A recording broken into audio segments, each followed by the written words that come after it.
Wow. What a time to be alive. Gears of War Reloaded on PlayStation 5. Who would have thought it?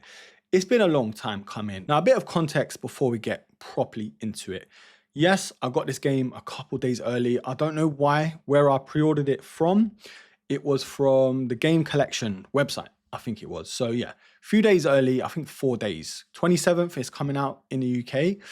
And I got this 2 days ago, 23rd. I've only had time now to properly play it. It's good. It's good. It's not perfect, and we are going to touch on reasons why I think it needs a bit of work, a bit more polish, Mr. Sheen, if you will. But yeah, bit of context where I'm coming from as a gamer. I own, at the moment, a PS5 and an Xbox Series S. I bought the S for cheap on eBay for about 100 quid or so for the sake of these games. Gears of Wars, Halos, Xbox Game Pass as well. It just made sense, just keep me warm in the winter, keep me at home, and just crack on with games that I actually love. Now, when it came to my first Xbox, I got the original one with Halo. And, oh, hold on. I've actually still got it. Wow, look at that. Halo on the original Xbox, not for sale, not for resale rather. Wowza. This game was one of the games that changed my life when it came to gaming, first-person shooters and stuff like that. So yeah, the first Xbox, along with Halo, really was like mind-blowing at the time. Xbox 360 came around and it was like everything else didn't matter. The 360 was where it's at. Gears of War 1, 2 and 3, Halo 1, 2 and 3, you could play that as well. Call of Duty was gaining momentum when it came to online. And that was when, for me anyway, was the pinnacle of gaming. Xbox 360 era. There was nothing like it. Co-op game after co-op game, online shooters, racing games, everything was just perfect as a teenager growing up in that era. Halo 3 online was unbeatable. Call of Duty 4, and 5 was thereabouts. But then it sort of fell off, didn't it? It was like PS4 then PS5. And yes, Xbox diehard fans are still holding it down for Xbox Series S, X, even Xbox One, and so on. For me, I never looked back.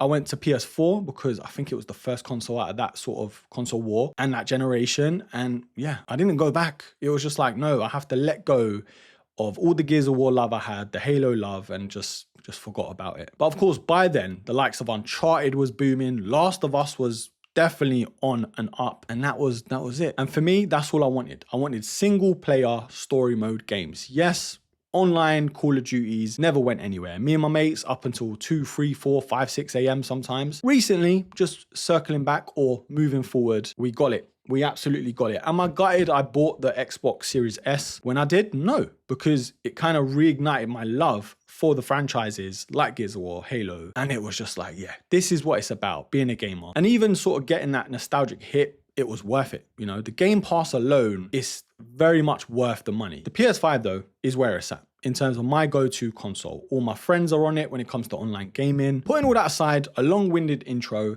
this video is about the 4 or 5 hours or so that I've played Gears of War Reloaded on PS5.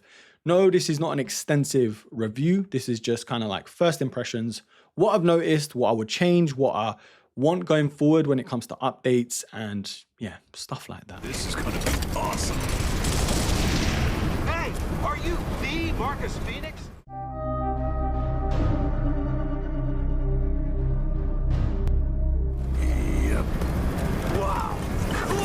Compared to the Ultimate Edition, it's a lot better. It's not night and day when it comes to like non-cutscene graphics. Yes, there is a lot more detail. Yes, a lot more enjoyable looking scenes and character models. When it comes to the CGI, that's where I think it shines the most. You can see pores, you can see stubble on the characters, Marcus Phoenix, Dom. Other than the CGI, it doesn't look like the current gen that much. When you're in combat, it still looks like the Ultimate Edition with a bit of sheen to it. Now, I don't know how much they can change because it is a pre-release update, but so far, that's what I've noticed. CGI cutscenes though, wow. It feels like a movie. It looks like this is what it was meant to look like way back then. And obviously back then, 360, that's probably what it looked like in our heads. But yeah, graphics wise, it's amazing in terms of the leaps forward. Is it groundbreaking? Is it night and day? Not so much when it comes to the non-cutscene scenes or gameplay or visuals. Don't go into this expecting like Last of Us level, Naughty Dog level graphics and motion and, you know, mechanics and stuff, because it's still very much a Gears of War 1 type game. When it comes to the style of arts, the way it looks, and obviously the way it feels, like the roadie run, whatever it's called, like I said, it's got the Gears of War DNA, which is what we want, but it's not like leaps and bounds forward. That's where I'm getting at. So I've not really noticed any hiccups when it comes to like frame rates or stutters when it comes to graphics, load-ins, nothing like that. Where my gripe is the sound design. Like there's a couple cues already where it's like missed the music, and I'm like, am I moving forward? Is it a checkpoint? Is it like there's just no music playing at all when it should be like a doom, like when there's a checkpoint or, you know, the next bit. There's a couple times where I'm waiting at least a few minutes for Kim to open the door and he's yapping, and it just looks like there needs to be an update already. Now, I haven't really tracked the frame rates, but my display is actually 144 hertz. So I would sort of have noticed if anything was to drop and stuff like that. But so far, very smooth. Now, for all my diehard Gears of War fans, you know how annoying Dom can be when it comes to the AI or computer AI, always dying, always doing stupid stuff. And it's just like, can I just play on my own? Like, leave Dom over there, send him back home, or just see Maria or whatever. I shouldn't have said that. Like, RIP, RIP. Going into it, the first level, the training level, I was like, nah, this can't be happening. Like, Dom's dying already. However, after that, he hasn't died so far. Now, it might be a thing of still he could be doing stuff when it's just me and Dom. But so far with Baird, Cole, you know, Carmine, Kim, he hasn't done anything to rattle me. So yeah, I'm just saying the first couple of hours that I've played the campaign, he's only died once. And that must be a record because yeah, he's got a bit of a reputation for being a donut. So look, campaign at the moment looks great. Updated visuals, not night and day, again, I'm going to say that. Mechanics though, a lot more fluid, a lot more faster paced it feels like. The roadie run, whatever it is, still feels as good as ever. Although I don't know if I'm seeing things or if I'm remembering wrongly, Marcus actually gets out of breath now. So he will stop. Whereas past games, you can just run and run and run. Help is waiting.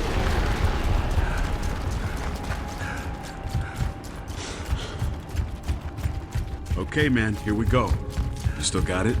I'm pretty sure I saw him a couple times just stop and just like walk normal because he was out of breath. You can hear it, you can feel it on the controller. Man, that's not the Marcus I know. But yeah, pretty cool though when it comes to triggers. You know, you can actually feel the feedback, the resistance when you're shooting a shotgun compared to a Lancer, compared to a hammer burst, hammer of dawn, and so on. You can actually hear the audio too out of the speaker on the DualShock controller. DualSense. It's DualSense. I'm old, bro. But yeah, you can actually hear when they're talking on the radio, like Anya and whoever else is talking. You can hear it through the controller. You can turn it off, of course, but it's there, which is nice. So we've talked up campaign quite a bit. It's decent. It's great. It's everything you want from a Gears of War campaign, updates and everything, yeah? Online, though. Now, I've got to tell you this.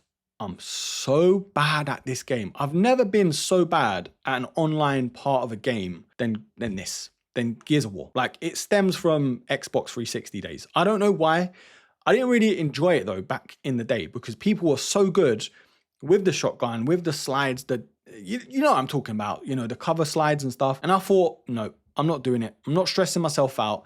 I'd rather play FIFA, Halo, Call of Duty, because first-person shooters were a lot easier in my eyes to get good at. So yeah, Gears of War, I'm still bad at. Like, I played 2 matches. The first match took a bit of a while to get into because, of course, it's not the 27th yet. We haven't got the game officially, well, everyone, but there were a few people who already have it, which I was like, wow. And there was a guy who was rank 60 and 50, and I was like, huh. So yeah, there was a couple times where I was just like, is this worth it? Like, I was getting splattered, I was getting shotgunned, I was getting head topped, I was getting spanked.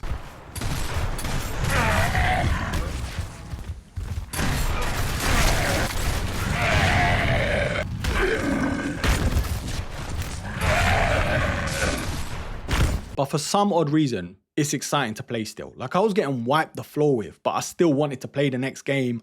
I still wanted to level up. I still wanted to get good at the game and get better, basically. Yes, I'm a noob.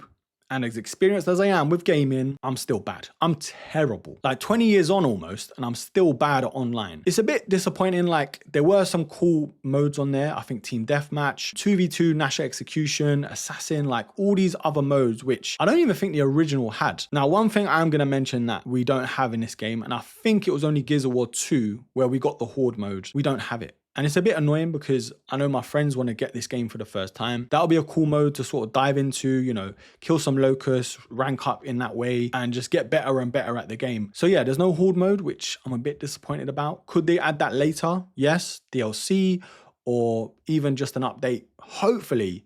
But where my mind is at, I do believe I remember it only being on Gears of War 2 onwards. I could be wrong though. Get in the comments and let me know. So you got online, which is great. To a lot of people, it's their favorite online shooter or game to play online. You got co-op 2, which I haven't tested out just yet when it comes to campaign. You can even do split screen, which come on, that's like nostalgia FC. That's so cool. So yeah, it's pretty much what you'd expect from Gears of War Reloaded. Everything and anything you could want from the first game is in it, with updated visuals, mechanics slightly tweaked, frame rates improved, CGI cutscenes. Amazing. Like honestly, I've never seen this game as good as it looks when it comes to cutscenes. Yes, Gears of War 4 and 5 did look amazing and still do, but I just think, yeah, this has the edge, in my opinion anyway. Like I said, is it perfect? No. We may see updates post-launch to improve like the audio stutters and cues. Also, I am hoping to see a Horde mode added in somewhere, somehow. I'm not counting on it. I'm not holding my breath. But I have to remember though, what the price of this game is. Now, in the UK, it goes for around £40. Now, technically,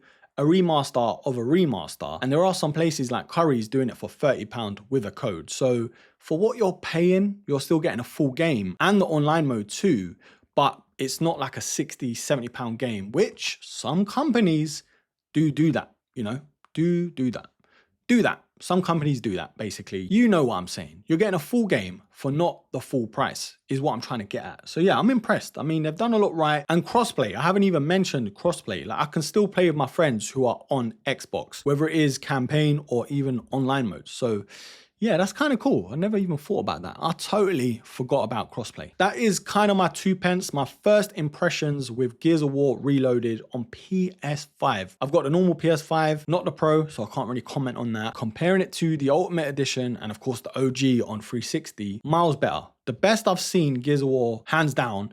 And even hopeful, we're seeing a Gears of War 2 and 3, the Phoenix Collection. They could have just give us that. But yeah, hopefully we do see those games come in. Even 4 or 5, I'll take that. Those were the funnest games to play. Not story-wise, but combat-wise. They were so fun, like way more fluid. Mechanics were 10/10 in my opinion. So yeah, I'm wishing on those games and also Halo. I mean, we can't forget about that franchise. Bring it to the PlayStation, please. But let me know your thoughts down below about Gears of War Reloaded. Have you pre-ordered it already? Are you waiting for it to come out, see the reviews and then get it? Or do you already have it early, just like me? Let me know down below. I can't wait to dive back in, man. Marcus Phoenix is just an icon. A legend, one of the best gaming characters of all time. Please, Gears of War 2 and 3, just give us the same treatment with it, man. I mean, Gears of War 2 and 3 Reloaded as a bundle, I'd take that. But yeah, let me know your thoughts all down below. And if you want to see more gaming videos on this channel, because I did do a big sort of Xbox Series S